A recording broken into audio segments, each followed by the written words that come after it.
मान रही गोल्ड की एनालिसिस करते हैं, कंप्रिहेंसिव एनालिसिस, जिसमें आपको फंडामेंटल डेटा, इंटरनेशनल जो बैंक्स हैं उनकी फोरकास्ट, एंड देन गोल्ड की टेक्निकल लेवल्स कौन सी हैं और कहाँ कहाँ से हमने ट्रेड करना है। अगर आपने लॉन्ग टर्म गोल्ड को होल्ड करना है तो what are the expected level, जहाँ पर 2025 के एंड तक या फर्स्ट क्वार्टर ऑफ 2026 हम देख रहे हैं, और कौन सी फैक्टर हैं जो इस वक्त गोल्ड को बहुत ज़्यादा अफेक्ट कर रहे हैं, जिसकी वजह से आप गोल्ड को बहुत ज़्यादा बुलिश देख रहे हैं।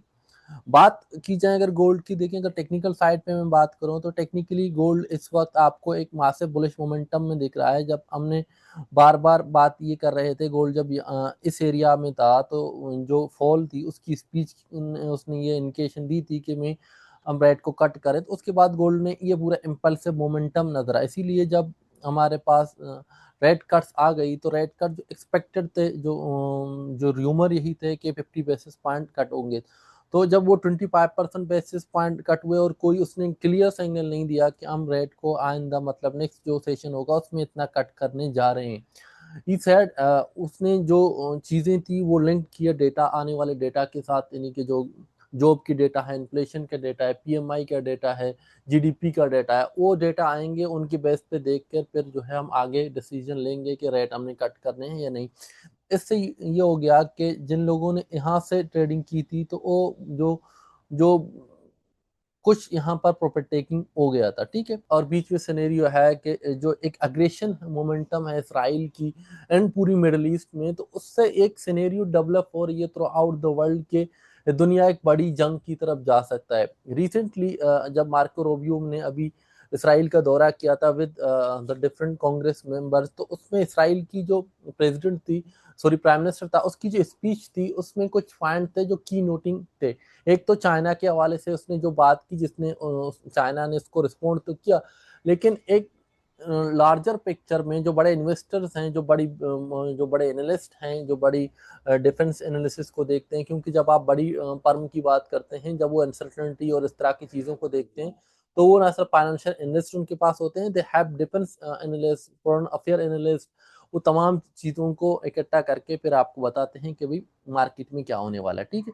तो ये चीज़ें एक दो दुनिया अनसर्टनिटी का एक इवेंट है, तो ये जो है गोल्ड को पुश करा है। क्यों? उसकी रीजनिंग में आपको ये बताता हूँ कि देखिए, अमेरिका की जो पॉलिसीज है through out the middle east, through out the about the world, European union हो गया, आपका रशिया की पॉलिसी है, फिर आपकी साउथ एशिया की जो पॉलिसी, इससे यूएसए पर जो एक ट्रस्ट है इकोनॉमिक लेवल पर या कि जियो पोलिटिकल लेवल पर, वो कम हो रहा है। उससे क्या हो रहा है कि डी डॉलराइजेशन हो रही है।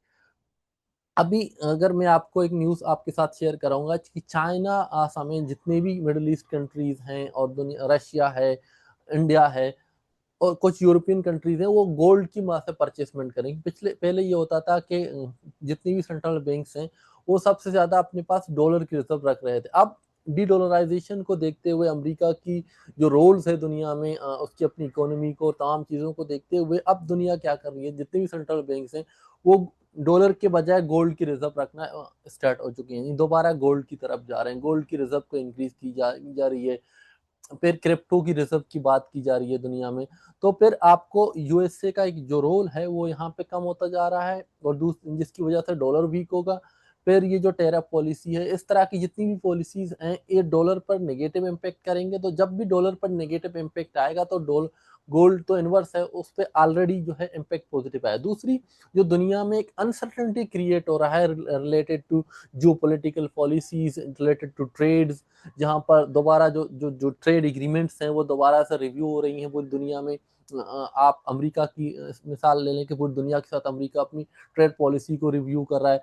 फिर आपने अभी जो रिसेंट शिफ्ट देखा सऊदी अरब और पाकिस्तान के बीच, इट्स नॉट कोई सिमाल चीज़ नहीं है, इसको अब इंटरनेशनलाइज इसलिए किया जा रहा है कि यूएसए की ये सऊदी अरब और पाकिस्तान की पिक्चर से बाहर निकल कर देखें तो यूएसए पर जो रिलाय कर रहे थे जितनी भी एक्सटर्नल जो पार्टनर हैं यूएसए की, नेटो के अलावा ऑस्ट्रेलिया के साथ यूएसए का इसी तरह का एग्रीमेंट है, जापान के साथ, कोरिया के साथ, मिडल ईस्ट के साथ, तो वो रिलायंस यूएसए पे खत्म हो रहा है, वो ट्रस्ट खत्म हो रहा है, जिसकी वजह से अल्टरनेटिव दुनिया में देखी जा रही है कि दुनिया में अगर मिडल ईस्ट की सिचुएशन इसी तरह से रही तो एक बड़ी जंग का आगाज भी हो सकता है, फिर आपको रशिया की सिचुएशन भी देखनी पड़ी। तो ये तमाम चीज़ें जो अनसर्टेनिटी का जो फैक्टर है वो गोल्ड को आपकी बहुत ज़्यादा जो है एक पुश दे रही है, इसलिए गोल्ड में इन्वेस्टमेंट आपको ज़्यादा नज़र आ रहा है। डॉलर से जो इन्वेस्टमेंट निकल रही है वो गोल्ड की तरफ आ रहा है। फिर यूएसए में जो रेट कट्स की बात की जा रही है, यूएसए की अपनी इकोनॉमी में डाउन साइडिंग की बात की जा रही है, तो वहाँ से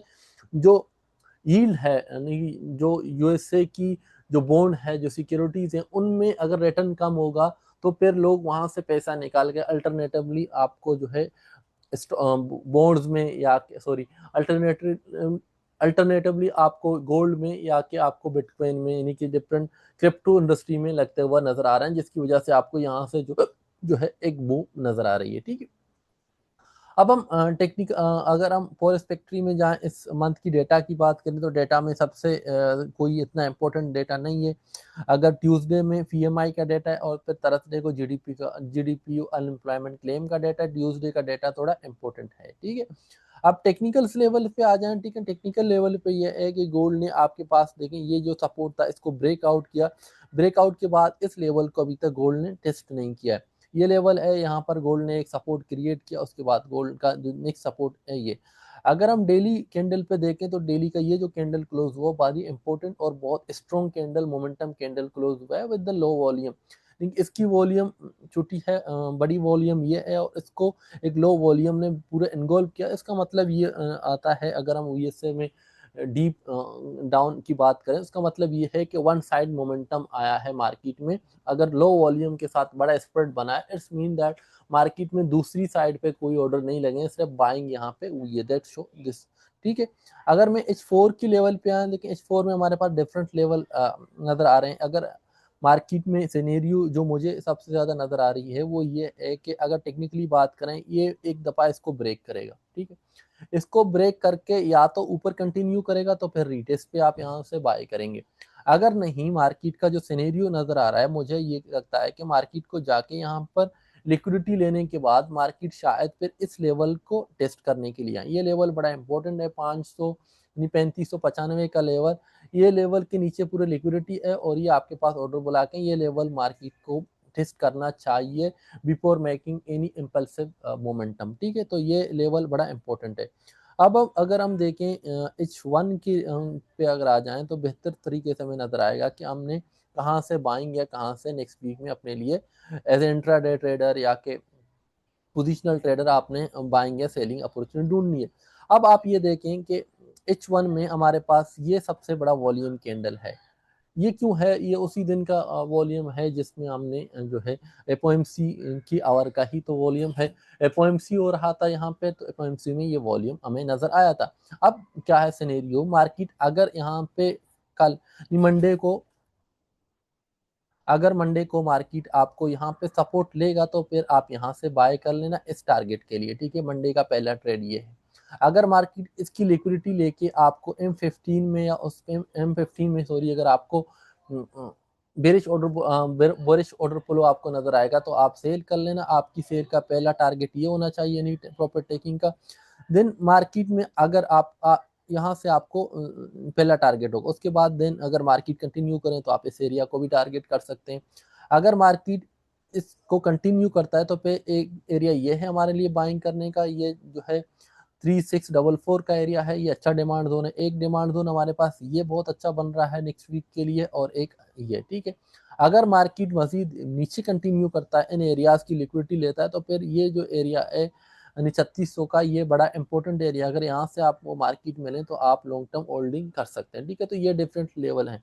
बाकी अगर मैं इंटरनेशनली बैंक्स की बात करूँ तो जितने भी बड़े फर्म हैं उनका जो फोरकास्टेड है कि फर्स्ट क्वार्टर 2026 में कंसेंसस ऐसे तो बहुत डिफरेंट है, लेकिन अगर उनकी एक एवरेज निकालें तो वो $4000 की लेवल ही टारगेट कर रहे हैं नहीं फर्स्ट क्वार्टर ऑफ 2026। तो गोल्ड में जो फ्यूचर सिनेरियो है वो बुलिश है। उसका मेन रीजन ही यही है कि सेंट्रल बैंक्स डी डॉलराइजेशन की तरफ जा रहे हैं।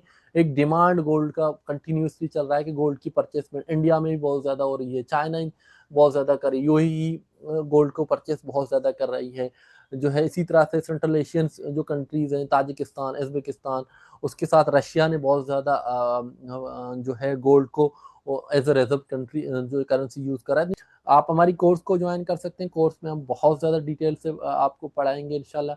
अगर आपने हमारे सिग्नल ग्रुप ज्वाइन करना है, डेली हम कोशिश करते हैं 1 से 2-3 हम लोग सिग्नल देते हैं, सिर्फ गोल्ड के अब दे रहे हैं, बाकी फेयर पर हमारा इतना ज़्यादा फोकस नहीं है इस वक्त, क्योंकि गोल्ड पर ही हम लोग एक पेयर को लेके चल रहे हैं। अगर सिग्नल ग्रुप ज्वाइन करना, नीचे आपने जो फॉर्म है उसको फिल करें, इंशाल्लाह आपकी जो एक्यूरेसी है इस मंथ की मैं आपके साथ शेयर कराऊँ, जैसा इस वीक की हमारी एक्यूरेसी, उससे पिछले वीक की आप जाके नीचे हमने लिंक दिया हुआ है हमारा जो ट्रेड जर्नल है, आप उसको ऑनलाइन चेक करें कि हमारी एक्यूरेसी क्या है और किस बेसिस पे हम लोग ट्रेड ले रहे हैं। ठीक है, थैंक यू वेरी मच। उसको ऑनलाइन चेक करें।